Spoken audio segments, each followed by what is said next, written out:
काली मर्दन कंस निकंदन देवकी नंदन तुम शरण। काली मर्दन कंस निकंदन देवकी नंदन तव शरणम। वो देवी जो नहीं बोल रही थी सोची मैं भी बोलूंगी, नहीं तो सबका पाप सिर पे आकर के बैठ जाएगा। अब वो कैसे बोलती है? हो काली मर्दन कंस निकंदन, वो नहीं बोल रही देवकी नंदन, पति का नाम निकलेगा ना। अब वो सोची कीर्तन तो बोलना है लेकिन पति का नाम नहीं बोलना। अब कैसे बोलती है? काली मर्दन कंस निकंदन बबलू के पापा तुम शरणम।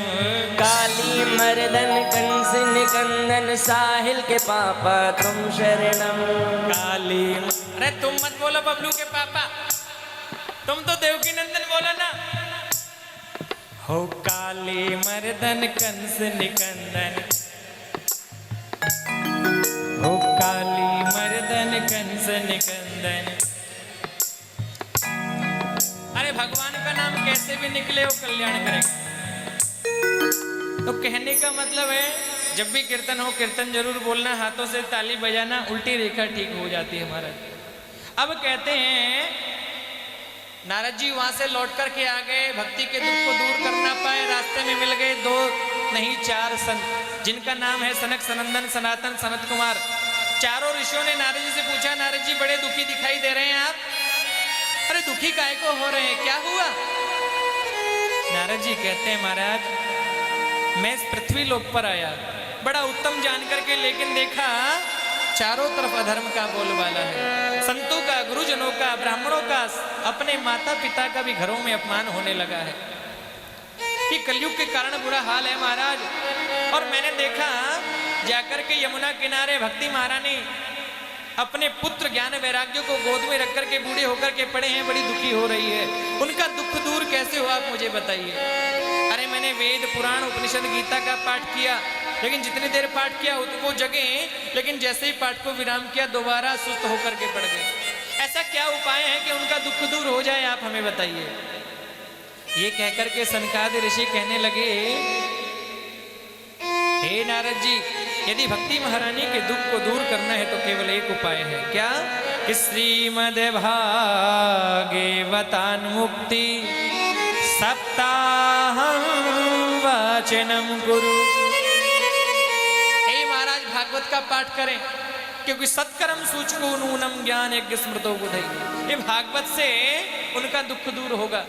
नारद जी कहते हैं महाराज मैंने गीता पढ़ दी, वेद का पाठ कर दिया, पुराणों का पाठ किया, उपनिषद कर दिया, उसका दुख दूर नहीं हुआ, तो भागवत से क्या दुख दूर हो जाएगा?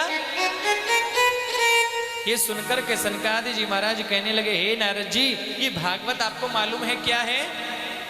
ये भागवत गीता नहीं, वेद पुराण उपनिषद नहीं, ये सभी पुराणों का, सभी उपनिषदों का सार है। कि वेदोपनिषदा सारा जाता भागवती